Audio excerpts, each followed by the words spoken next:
wabarakatuh. Waalaikumsalam warahmatullahi wabarakatuh. Alhamdulillahirobbilalamin wassalatu wassalamu ala asyrofil anbiya'i wal mursalin wa ala alihi washabihi ajmain amma ba'd. Baik. Apa kabar kalian semuanya? Alhamdulillah. Ya. Saya di sini POV saya hari ini saya mengajar POV saya mengajarkan kalian sebagai kelas 11 SMA ya. Kelas 12 SMA Pak. 11 sampai 12.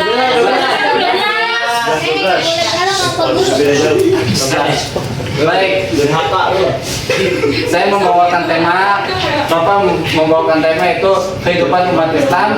Perbedaannya nih, kehidupan umat Islam di Hindia Belanda dan Malaya. Nah, sebelumnya kalian tahu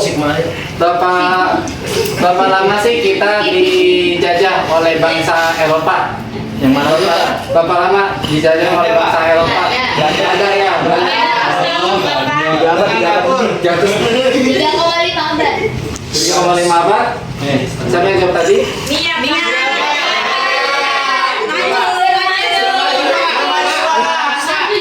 Ya, baik. Saya perlu perbaiki pada abad ke-16 itu pada abad 16 penjajahan Belanda dimulai dari namanya sosok oleh penjelajah Hindia Belanda yang bernama Cornelis de Houten.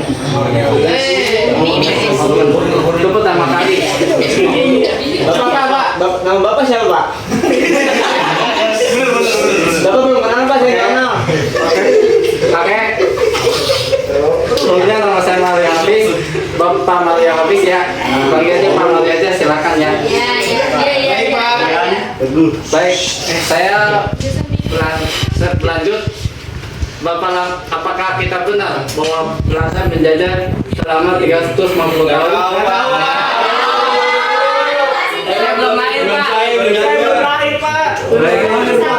Berarti saya menjelaskan bagaimana kehidupan umat Islam di Hindia Belanda dan Malaya. Sejarah penjajahan Belanda dan Inggris di Hindia Belanda atau Indonesia dan Malaya atau disebutnya juga negara Malaysia sampai sekarang ini memberikan gambaran yang menarik tentang kehidupan umat Islam di kedua wilayah tersebut.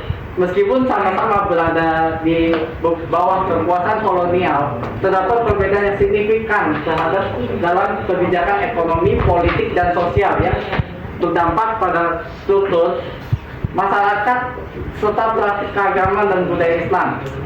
Di sini saya menjelaskan perbedaannya umat Islam di Hindia Belanda sama Malaysia di saat penjajahan masa Eropa itu sangat berbeda sekali dengan penjajahan Inggris. Nah, lalu apa saja sih yang menjadi perbedaan? Hindia Belanda itu Indonesia, Pak. Itu Hindia Belanda Indonesia, Pak. Kalau Hindia Belanda itu, kalau sekarang Indonesia. Kalau ini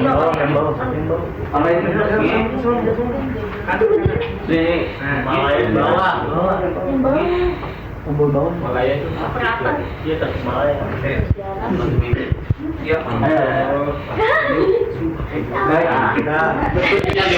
Jadi operator aja nih. Kebijakan penjajahan Belanda dan Inggris. Kalau di Hindia Belanda, kebijakan ekonomi Hindia Belanda lebih berfokus pada eksploitasi sumber daya alam dan produksi perkebunan untuk kepentingan kolonial. Secara politik, Belanda menerapkan sistem pemerintahan yang sentralistik dan menambah kontrol yang ketat terhadap masyarakat pribumi termasuk umat Islam. Maksudnya seperti apa? Nah, perusahaan-perusahaan Hindia Belanda yang disebut nama Verenigde Oostindische Compact nih, artinya kalau dalam ini kan bahasa Belanda, kalau dalam bahasa Indonesia itu perusahaan Hindia Timur Belanda. Nah, atau yang sebutnya VOC ya, VOC. Yang kolonial. Nah ini sangat Langsung ke Islam ya. berbeda berbeda dengan Inggris di Malaya. Penerapan yang lebih akomodatif terhadap sistem politik dan politik tradisional. Inggris lebih berfokus pada pengembangan infrastruktur dan perdagangan serta memberikan ruang yang lebih luas bagi partisipasi lokal dalam pemerintahan. Jadi Inggris itu lebih mementingkan ekonomi kalau di Malaysia itu. Jadi dia jadi Inggris itu menerapkan adanya East India Company atau pusat Timur India. Ya, lanjut. Lah, belum sama PAI Pak. Oke. Nanya. Pak, ada yang mau nanya tuh Pak. Ada yang mau nanya nih Pak. Ya, mau tanya. Hubungannya sama PAI itu apa ya? Kalau hubungan PAI itu sebenarnya gini. Nanti kita bahas sebenarnya ada perbedaan yang mencolok toleransinya antara pemikirannya Belanda dan Inggris, ada perbedaannya. Ada perbedaan sikap terhadap kita sebagai umat Islam berbeda di zaman Hindia Belanda dan zaman Inggris. Nah, jadi saya jelaskan dulu ya dampak pola penjajahan pada struktur sosial. Kalau Hindia Belanda, di Hindia Belanda pola penjajahannya yang sentralistik dan eksploitatif berdampak pada stratifikasi sosial yang kaku dengan kolonialis Belanda merupakan posisi teratas diikuti oleh bangsawan pribumi dan kemudian rakyat biasa. Sementara itu di Malaya pendekatan Inggris lebih akomodatif terhadap struktur sosial tradisional menghasilkan sistem yang fleksibel di mana masa lokal termasuk umat Islam memiliki peran yang lebih besar dalam struktur pemerintahan ekonomi. Nah, di sini kalau dalam secara politik, kalau politik Islam di Hindia Belanda itu sangat intoleran oleh pihak Belanda. Jadi seolah-olah seolah-olah kita Islam ini dianggap sebagai ya kalau sekarang teroris atau radikal. Nah, Apa itu Pak? apa itu Pak? Teroris apa Pak? Hah? Teroris apa teroris? Teroris itu semacam pemberontakan di beberapa wilayah. Sementara kalau di penjajah Inggris, Islam itu masyarakatnya lebih toleransi kepada bangsa umat Islam sendiri di Malaysia, di negeri Melayu. Ya dah, lanjut. Perlawanan umat Islam terhadap kolonialisme, partisipasi dalam gerakan nasionalisme. Di sini saya jelaskan banyak sekali pemberontakan terhadap Hindia Belanda seperti perang di Ponorogo sama perang Padre ya. Nah, di sini ada peran ulama atau tokoh agama. Tokoh agama yang disebutkan oleh Kiai Haji Hasyim Asy'ari ya. Kalian tahu lah namanya Belanda itu apa? Nah, Belanda itu dia kalau Belanda terhadap Islam dia sangat intoleran yang sudah dikatakan dia menyingkirkan pendidikan agama Islam gitu. Pendidikan agama Islam. Jadi diganti dengan pendidikan barat.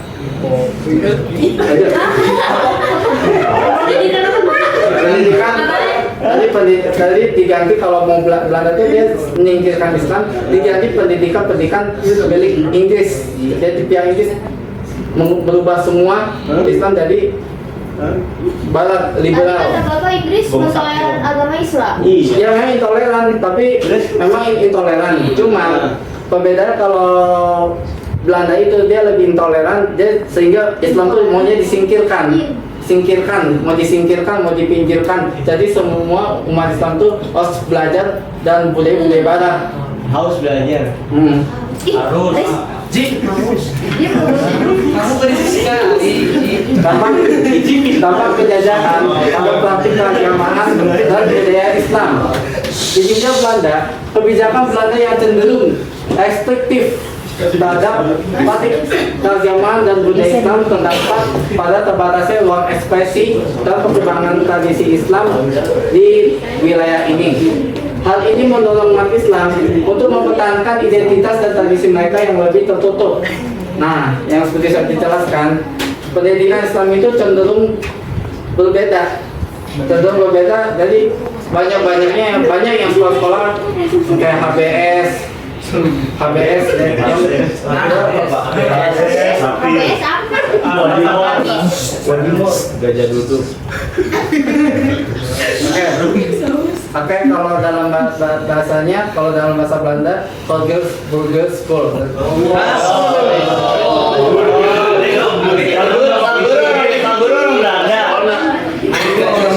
Oke, jadi kalau kebijakan Belanda terhadap Islam umumnya intoleran.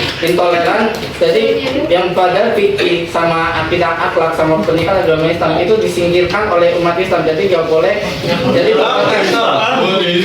Disingkirkan oleh orang Belanda. iya menyingkirkan disingkirkan oleh Belanda. Jadi nggak boleh belajar Islam. Jadi semua harus ikut sistem pemerintahan Belanda.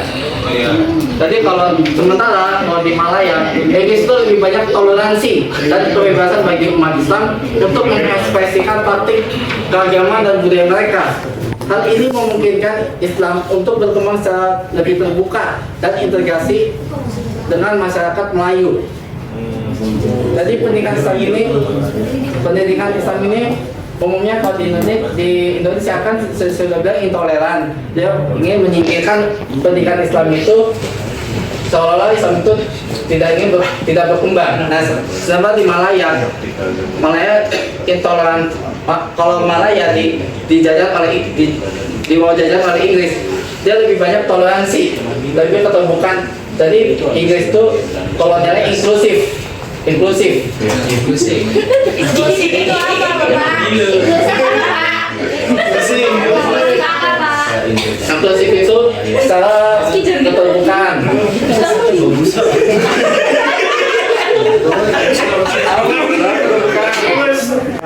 Secara keterbukaan di mana akan lebih terbuka dan integrasi dalam dari semua keterbukaan atas pendidikan dan politik Islam. Lanjut. Sejahtera umat Islam di Hindia Belanda. Secara umum tingkat kesejahteraan umat Islam di Hindia Belanda relatif lebih rendah dibandingkan dengan kelompok-kelompok lainnya di masyarakat. Jadi semuanya mereka masyarakat pribumi itu merasa cenderung terpinggirkan oleh akses pendidikan, kesehatan, dan peluang ekonomi yang lebih baik. Yang mungkin seperti tahu yang namanya contohnya oleh bank-bank didirikan oleh Belanda itu Belanda yang diterapkan itu riba, yang bank yang di bank yang atau keuangan dari Belanda itu di sistemnya pakai bunga, pakai bank. Ya, dari bank, bunga bank, riba, bunga Sementara di Malaya, umat Islam yang bergabung dalam masyarakat, Malaya memiliki tingkat kesejahteraan yang lebih tinggi atau yang lebih baik. Inggris memberikan ruang yang lebih luas bagi mereka untuk berpartisipasi dalam ekonomi dan pemerintahan, sehingga kesenjangan sosial ekonomi relatif lebih kecil. Jadi umat Islam di masa penjajahan oleh Inggris itu umumnya semua keterbukaan baik ekonomi, pendidikan, dan secara bantuan sosial pun semua dari pihak oleh Inggris. Jadi semua ada keterbukaan. Jadi umat Islam berhak boleh mendapatkan pendidikan dan kesejahteraan oleh pihak Inggris. Lanjut.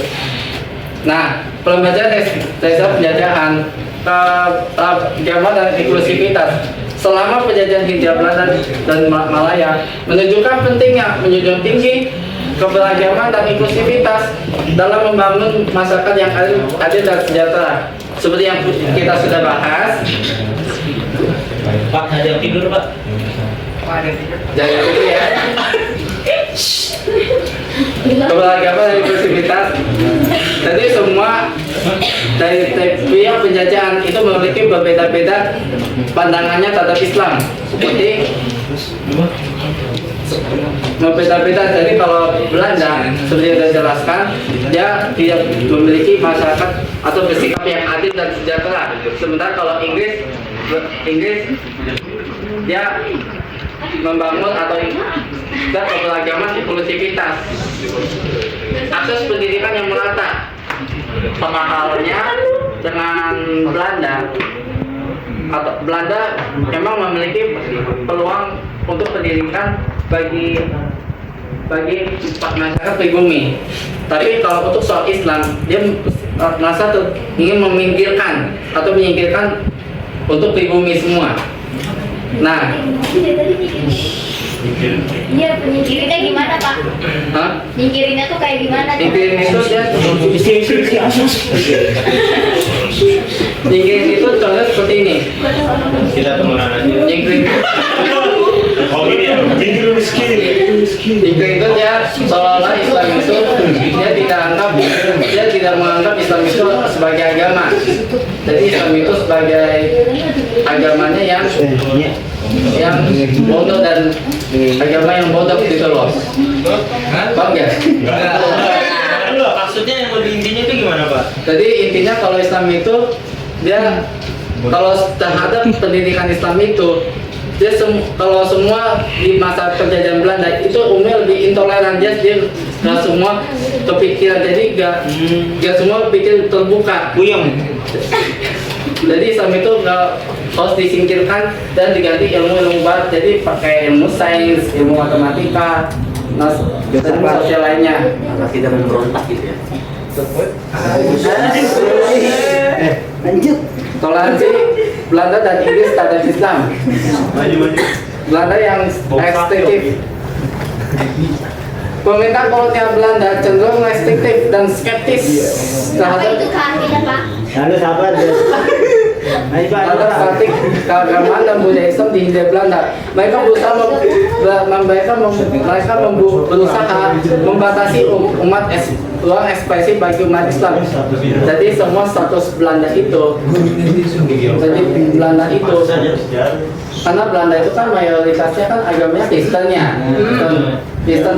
Tapi ada juga di abad 19 itu masuknya orang-orang Yahudi.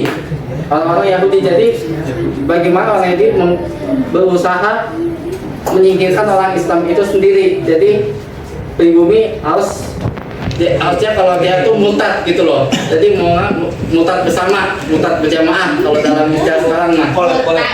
Murtad ya. Harus kolab sama agamanya dia. Nah, jadi apa dampaknya sih kalau kita tuh dampak dari kalau kita benar-benar masih dalam jajahan Belanda itu sendiri. Nah, ada yang mencolok dari persamaan dari Inggris. Nah, Inggris itu membatasi ruang ekspresi. Jadi seperti yang kita terapkan sekarang itu kalau semua, jadi Islam itu bagaimana kalau menurut Belanda bagaimana semua umat Islam ini satu agama sama orang Kristen gitu. Jadi ibadahnya diganti atau menyingkirkan masjid-masjid, melumpuhkan masjid-masjid. Nanti yang jadi permasalahan dan kontroversi bagi kita semua. Sedangkan kalau Inggris memberikan toleransi yang lebih besar bagi umat Islam untuk menjaga praktik keagamaan dan budaya mereka. Jadi Inggris itu sebaliknya dari Belanda. Kalau Belanda dia sangat membatasi ruang ekspresi bagi umat Islam seperti ibadah, seperti pembangunan masjid atau sebagai apapun. Masalah Inggris itu melakukan tindakan yang lebih akomodatif. Dari contoh seperti ini, memperbolehkannya umat Islam membangun masjid-masjid dan menjalankan praktik agama sesuai budaya mereka. Nah, seperti yang sekarang ini kita beruntung di zaman sekarang ini kita memiliki pembelajaran inklusivitas. Nah, warisan sejarah berbeda bagi umat Islam di wilayah yang masih tersisa dampaknya saat ini. Seperti contoh benteng-benteng, museum-museum yang peninggalan Belanda. Nah, tadi kesimpulannya, meskipun sama-sama dijajah, ada paling tidak pihak Inggris itu ada kebijakan yang berbeda. Jadi tergantung situasi negara-negara yang tergantung kolonialnya. Baik, itu aja. Banyak Pak. Kolonial. Ya, itu aja. Ya Pak. Ada yang mau ditanyakan?